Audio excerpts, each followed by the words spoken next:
Hi welcome to Siri plaza.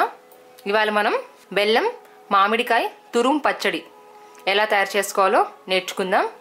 So దీనికి కావాల్సిన పదార్థాలు: మామిడికాయ తురుము 2 కప్పులు, బెల్లం 1/2 కప్, కారం 4 టేబుల్ స్పూన్స్, ఉప్పు తగినంత, మెంతుల పొడి ముందుగా వేయించుకొని పొడి చేసి పెట్టుకోవాలి, జీలకర్ర పొడి ముందుగా వేయించుకొని పౌడర్ చేసి పెట్టుకోవాలి, ఆవాల పొడి ఇది కూడా ముందుగా వేయించుకొని పౌడర్ చేసి పెట్టుకోవాలి, పల్లి నూనె 1 కప్పు, ఆవాలు, జీలకర్ర, ఇంగువ. సో ఇంగ్రీడియంట్స్ అన్ని చూసాం కదా. ఇప్పుడు ప్రొసీజర్లోకి వెళ్దాం. ముందుగా స్టవ్ మీద ఒక ప్యాన్ పెట్టుకొని దాంట్లో 1/2 కప్ పల్లీల నూనె వేసుకోవాలి.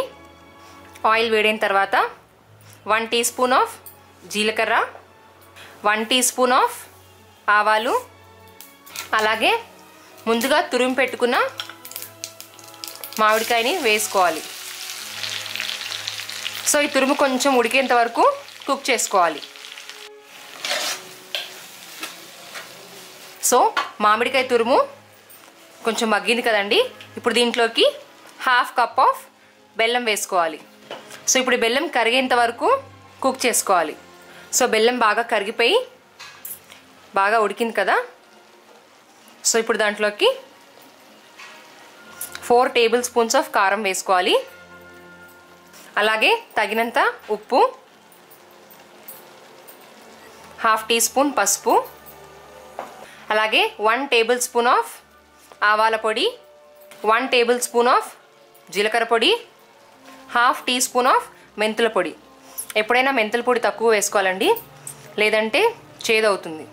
చివరిగా 1/2 టీ స్పూన్ ఆఫ్ ఇంగువ. ఇష్టం లేకపోతే ఇంగువ అవాయిడ్ చేయొచ్చు. సో ఇవన్నీ బాగా మిక్స్ అయ్యేట్టుగా కలుపుకోవాలి. సో అన్నీ కలిసేట్టుగా మిక్స్ చేసుకున్నాం కదా. ఇది ఒక 5 మినిట్స్ కుక్ చేసుకోవాలి.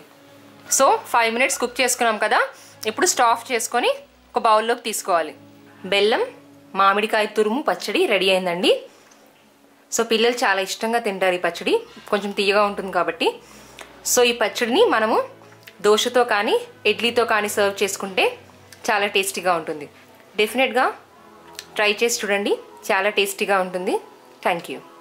మరిన్ని టేస్టీ రెసిపీస్ కోసం youtube.com/siriplazaలో సబ్స్క్రైబ్ బటన్ ప్రెస్ చేసి నా లేటెస్ట్ రెసిపీ వీడియోస్ ఈమెయిల్ ఐడికి పొందవచ్చు. మరియు ఫుల్ డిస్క్రిప్షన్ కోసం siriplaza.comలోకి డైరెక్ట్గా లాగిన్ అవ్వచ్చు. Thank you.